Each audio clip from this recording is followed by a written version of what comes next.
지구상의 또 다른 한 곳의 화약고 팔레스타인. 이곳에는 이스라엘이 결국 지상군을 투입했습니다.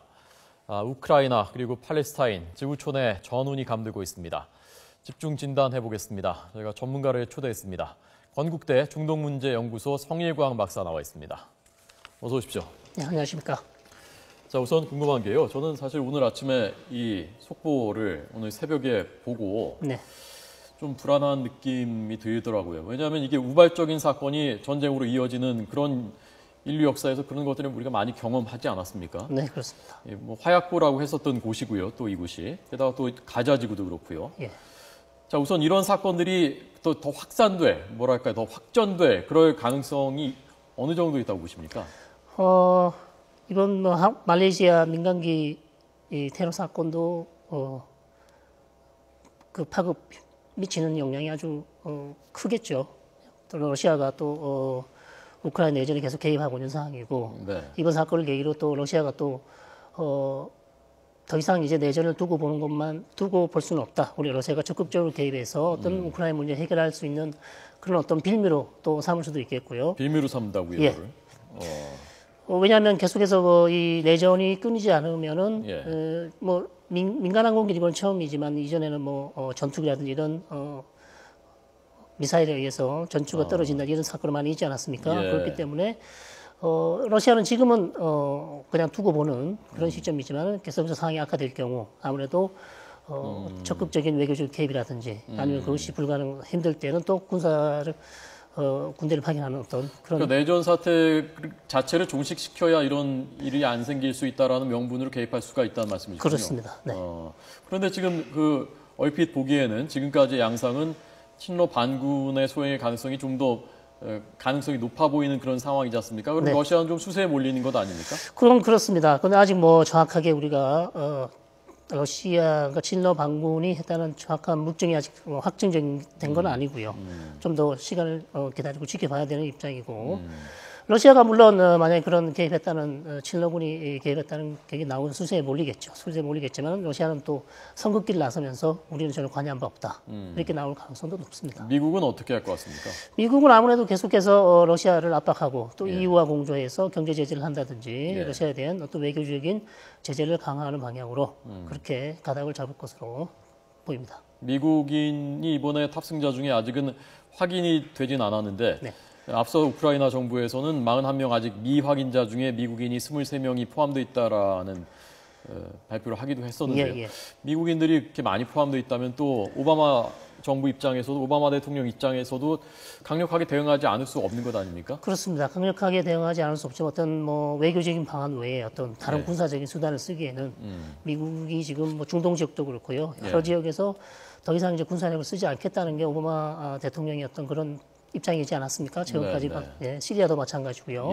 그렇기 때문에 외교적인 어떤 압박을 강화할 수는 있겠지만 어떤 러시아와 어떤 무력 충돌이라든지 어떤 군대를 파견한다든지 그런 가능성은 아직 조금 낮다고 볼 수 있겠습니다. 러시아와 무력 충돌을 하진 않더라도 친러 반군에 대해서 뭔가 조치를 취할 수는 있지 않습니까? 반군에 대한 어떤 무기 지원이라든지 어떤 외교적인 지원이라든지 이런 것은 충분히 가능성이 있다고 봅니다. 그러니까 우크라이나 정부군에 대해서 지원을 할 수 있다. 반군이 아니고 우크라이나 정부군에 대해서. 그럼 또 러시아 가만히 있지 않을 테고 그러면. 그렇겠지만 뭐 미국으로도 할 수 있는 방안은 그거밖에 없지 않겠어요. 다른 어떤 조치를 취할 수 있는 거는 경제 제재는 아무래도 한계가 있고요. 한계가 있기 때문에 계속해서 러시아가 개입하게 되면은 미국도 어떻게 우크라이나 정부군을 도울 수 있는 방안을 찾아야겠죠. 뭐라고요? 미국도 러시아 정부군을 도울 수 있는 방안을 찾겠지요. 우크라이나 정부군을요? 그러니까 우크라이나 정부군을 미국은 도우려고 할 것이고 그러면 러시아는 또 가만히 지난번 크림 사태 때도 봤지 않습니까? 러시아 가만히 있지 않지 않습니까? 자, 그러면 러시아도 친러 반군을 지원하고 이렇게 되면 이게 또 그 확전되거나 정말 그 화약고가 터지는 게 아닌가 그런 걱정. 그렇습니다. 사실 뭐 그런데 미국의 딜레마가 이제 사실 그런 딜레마라고 할 수 있겠죠. 계속해서 뭐 우크라이나 정부군을 돕는 것도 사실은 여러 가지 정황들을 고려해서 결정해야 되겠습니다. 그런 뭐 어려움들이 많이 있겠습니다. 그렇다고 만약에 또 미국 시민 한 수십 명이 이번 말레이시아 비행기에 탑승했다는 사실이 밝혀지게 되면 미국에서 또 그냥 가만히 있을 수는 또 없는 것 아니겠습니까? 여러 가지 외교적인 노력을 하겠지만 다시 한번 말씀드리지만 경제 제재는 어느 정도 효과를 보지 못하는 게 사실이고 또 이후에서 또 다른 경제 제재를 하겠지만 그것이 얼마나 효과를 내겠습니까? 지금 러시아 푸틴 대통령의 입장은 마찬가지로 크림이나 마찬가지고 우크라이나도 마찬가지고요. 계속해서 어떤 팽창 정책을 펴고 있기 때문에 바뀔 것 같지는 않습니다. 지금 그 오바마 대통령하고 푸틴 대통령 간에 개인적으로도 사이가 굉장히 안 좋죠. 그럴 가능성이 높죠. 그런 것도 영향을 미칠 수 있지 않습니까? 개인적인 관계가 상당히 그 외교에 미치는 파장이 크다고 볼 수 있겠습니다. 오바마 정부도 또 중동 같은 경우 이스라엘 나타냐후 총리랑 사이가 안 좋았기 때문에 평화 협상 과정에서 상당히 많은 문제가 일어났듯이 푸틴 대통령과의 어떤 개인적인 어떤 잘 맞지 않는다든지 코드가 맞지 않는다든지 색깔이 맞지 않을 경우 외교 관계, 외교적 문제를 일으킬 가능성도 아주 높다고 볼 수 있죠. 박사님은 지금 제일 위험한 곳이 우크라이나하고 중동 팔레스타인, 그 중에서 가자 지구지 않습니까? 그렇습니다. 두 군데 중에 어느 곳이 더 위험하다고 생각하십니까? 현상으로서는 가자 지구가 가장 위험하고요. 왜냐하면 기존에 이제 공중 폭격에서 지상군을 투입한 상황이고 지상군을 투입했을 경우 최소 일주일 이상, 짧으면 일주일, 더 길게 되면 뭐 2주, 3주까지도 계속 작전을 수행할 것이기 때문에 앞으로 계속해서 피해자가 팔레스타인식도 피해자가 나올 것이고요. 이스라엘 군인들도 오늘 아침에 한 명이 사망한 걸로 그렇게 알려졌습니다. 그래서 계속해서 피해가 더 늘어날 것으로 보입니다. 이스라엘이 지상군까지 투입한 것은 왜 그런 건가요? 이스라엘은 가장 큰 이유는 이미 어저께 그저께 일방적으로 한 5시간, 6시간 정도 공중 폭격을 중단하고 이집트가 제안한 휴전을 받아들이지 않았습니까? 그러나 하마스 쪽에서는 거부했습니다. 그렇기 때문에 이스라엘 측은 다시 공격을 재개하게 되는데요. 하마스 측이 휴전 제안을 거부한 이유는 아직까지는 버틸만하다. 그렇게 계속 희생자들이 나오고 있는데. 그렇다고 하마스 측은 뭐 민간 희생자에 대해서는 별로 신경을 쓰지 않습니다. 어쨌든 자기 조직이라든지 조직의 어떤 외교력을 과시하고 그다음에 또 하마스의 힘을 또 전 세계에 알리는 것이 중요하기 때문에 민간인 피해자와 상관없이 이스라엘군이 지상군이 들어오면 얼마든지 싸울 준비가 되어 있다고 계속해서 그렇게 천명을 해왔기 때문에 그럼 휴전하지 않음으로써 얻는 것은 무엇이죠? 하마스가 지금 휴전 안 했던 가장 큰 이유는 휴전 조건을 바꾸기 위해서입니다. 휴전 조건을 어떻게 바꾸는 거예요? 좀 더 좋은 조건으로 바꾸는 것이죠. 예를 들면 지금 이집트 정부가 가자 지구와 이집트 사이에 라파 국경을 막고 있지 않습니까? 통화 교통이 완전히 차단돼 있습니다. 그래서 이걸 전면 개방하든지 지금보다는 더 시간을 많이 내서 더 개방을 더 많이 해주는 조건이라든지 그리고 이스라엘 측에 지금 갇혀있는 하마스 대원들을 다시 풀어주는 방안 여러 가지 이런 조건들을 내걸고 있기 때문에 이런 조건을 관철시키기 위해서 계속해서 더 휴전을 하지 않고 있습니다. 어쨌건 이스라엘은 좀 더 힘이 있는 쪽인 것 같고 공습전일 때도 뭐 하마스가 쏜 것은 이스라엘이 다 방공망으로 해서 다 막아냈다면서요? 그럼 이스라엘 입장에서 그거 받아들일 이유가 또 없는 것 아닙니까 그러면? 이스라엘은 지상군 투입을 상당히 꺼려한다. 왜 그런가요? 왜 그렇냐면 일단 지상군이 들어가게 되면 국제사회에 또 여러 가지 압박이 들어올 것이고 민간 피해도 더 늘어날 것이고 또 지상군이 들어가게 되면 이스라엘 군의 피해도 더 늘어날 것입니다. 그렇기 때문에 웬만하면 그냥 휴전으로서 이번 교전을 마치고 싶었지만 하마스 측에서 일단 더 좋은 조건을 위해서 휴전을 거부했기 때문에 이스라엘 측에서는 어쩔 수 없이 사실 지상군을 파견했다고 그렇게 보시면 되겠습니다. 그러면 어쨌건 지상군이 투입됐고 지상에서 교전이 벌어질 텐데 이게 어디까지 치달을 것이라고 보십니까? 초기에는 이스라엘군이 뭐 가장 깊은 아주 더 깊게는 들어가지 않고 있습니다. 국경 근처만 일단 1단계에서는 국경 근처에 로켓 발사대라든지 또 하마스 측이 건설한 지하에 건설해놓은 로켓 발사대라든지 그다음에 여러 가지 또 로켓포를 파괴하게 되면 그것을 파괴한다든지 이런 것을 일타목표를 하고 있는 것입니다. 자, 박사님 저 지도를 보면서 좀 설명을 해 주시죠. 이스라엘이고요. 저 바다 위쪽이 바다 지중해고요. 그렇습니다. 자, 이스라엘 그리고 팔레스타인 자치지구가 그 위쪽으로 있고 저곳이 뭐 옛날부터 가나안이라고 불렸던 그 지역이지 않습니까? 그리고 가자 지구가 팔레스타인이 통치하고 있는 지금 네. 팔레스타인 하마스가 통치하고 있는 네. 저 가자 지구고요. 네. 저곳을 놓고 뭐 수천 년 전부터 갈등이 있었던 곳이죠. 그렇죠. 아무래도 그 저기에서 성경적으로 보면 이제 블레셋 족속이라는 해양 민족이 저쪽으로 들어왔었고. 이게 팔레스타인이죠, 블레셋이. 예, 블레셋이 이제 이름은 팔레스타인이지만 예. 블레셋의 족속의 후예가 팔레스타인인 건 알 수가 없습니다. 그게 뭐 몇천 년 전이기 때문에 정확히 그 이름은 분명 필라슨이라는 그 블레셋에서 나온 것은 맞다고 그렇게 알려져 있습니다. 예, 그게 그 유명한 다윗과 골리앗이 싸웠던 것이 바로 그 예, 이스라엘과 예, 예. 그때부터 지금 갈등이 그 전부터 있었던 것이. 그렇죠. 그렇다고 볼 수 있겠습니다. 예. 예. 자, 그런 그 감정적인 그 대결 양상이 이렇게 오랫동안 지속돼 왔는데 네. 앞으로도 이게 해결될 가능성이 거의 없는 거죠. 그렇습니다. 앞으로도 타결점이 없다고 보시면 되겠고, 특히 하마스 같은 경우는 이스라엘 국가를 인정하지 않고, 물론 계속해서 입장을 바꾸고 있지만 이스라엘과의 어떤 영구적인 평화를 거부하고 있고, 그냥 10년이라든지 5년이라든지 짧게 이렇게 어떤 정전, 즉 휴전은 인정하고 있지만 예. 영구적인 평화를 거부하고 있습니다. 그렇기 예. 때문에 이번에도 또 전쟁이 어떻게 끝날지 모르겠지만 끝나더라도 또 향후 뭐 2, 3년 아니면 4, 5년 내에 다시 재발할 가능성이 아주 높다고 볼 수 있습니다. 예.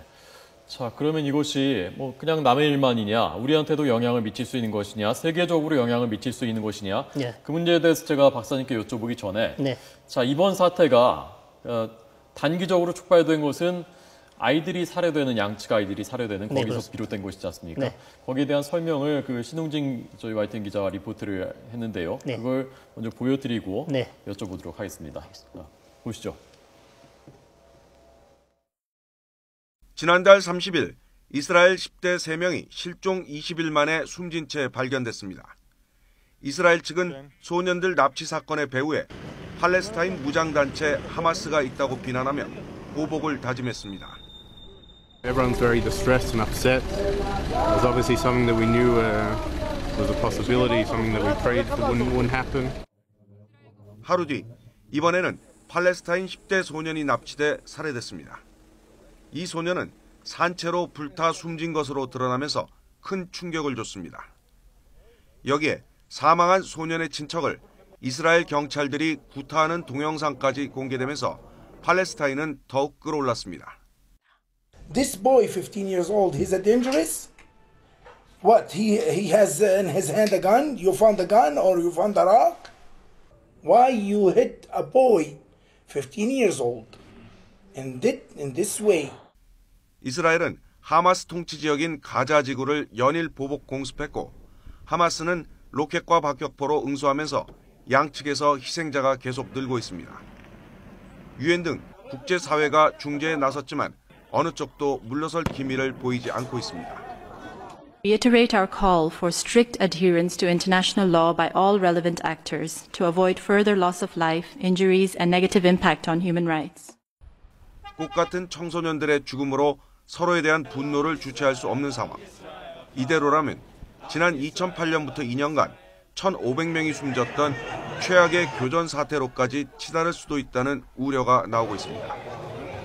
YTN 신홍진입니다. 네, 2008년에도 1,500명이나 희생됐었군요. 네, 그렇습니다. 예. 그러면요, 이런 그 충돌, 유혈, 뭐 전쟁이 이것이 전반적으로 지구촌 전반에 영향을 미칠 그렇게 악화될 가능성도 있다고 보십니까? 전반적인 것은 아니지만 중동 지역에는 역시 좋지 않은 영향을 많이 미치겠죠. 특히 이팔 문제가 해결되지 않으면은 이스라엘하고 다른 아랍 국가들 간의 평화가 이루어질 수 없고요. 예. 네, 아랍 국가 한 25개 국가들이 이스라엘하고는 거의 외교 단절이 되어 있지 않습니까? 그래서 이 국가들이 가장 먼저 요구하는 조건이 팔레스타인하고 빨리 팔레스타인 독립국가를 세워줘라.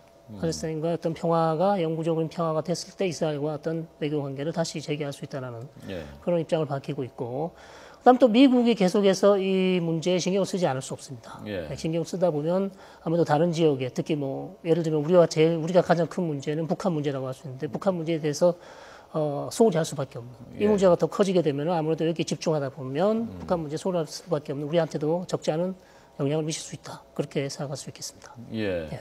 그러니까 거기서의 분쟁이 충돌이 있더라도 그것이 뭐 그 국지전에만 그치지 뭐 더 확전돼 그럴 가능성은 별로 없다고 보시는 거군요. 확산될 가능성은 없습니다. 왜냐하면 아랍 국가들이 더 이상 이스라엘을 팔레스타인 문제를 빌미로 해서 이스라엘과의 전쟁을 벌일 가능성은 없다고 보시면 되겠습니다. 특히 예. 시리아 같은 경우는 좀 내전을 겪고 있고 네. 이집트는 지금 새 대통령이 들어왔지만 아직도 전국이 불안한 상태고 이집트는 또한 이스라엘과 어떤 평화 협정을 맺은 상태고 그런 상태에 있기 때문에 더 이상 아랍 국가들이 특히 이스라엘과 국경을 접하고 있는 아랍 국가들이 이란은 어떻습니까? 이란 같은 경우는 지금 핵 협상을 하고 있고 이란 같은 경우는 일단 거리가 멀기 때문에 예. 국경을 맞대고 있지 않습니까? 네. 그렇기 때문에 이란 같은 경우는 전쟁을 하려면 하마스를 지원하는 방향이겠죠. 이때까지 이란이 하마스를 계속 지원해 왔고요. 예. 최근에는 뭐 시리아 문제로 약간 관계가 틀어졌지만 네. 이란은 계속해서 하마스를 가장 많이 지원했던 국가였습니다. 그래서 예. 일종의 하마스가 이란을 대신한 대리전을 이스라엘과 벌였던 것이 사실 지금까지 하마스의 활동이라고 할 수 있겠습니다. 러시아는 이 중동, 특히 이스라엘 팔레스타인 문제 어떤 입장입니까? 러시아도 어떤 미국을 대신해서 어떤 외교력을 발휘해서 중재를 하려고 하고 있지만 아무래도 아직까지는 미국의 입김이 가장 크게 작용을 하고 있고 예. 러시아는 최근 이집트와의 어떤 관계 회복, 또 무기 수출이라든지 이런 부분에 대해서 상당히 이 중동 지역에 영향을 확대하려는 노력을 하고 있습니다만 아직까지는 미국의 영향이 가장 크다고 볼 수 있겠습니다. 예. 중국도 이 지역에 좀 관심이 있나요?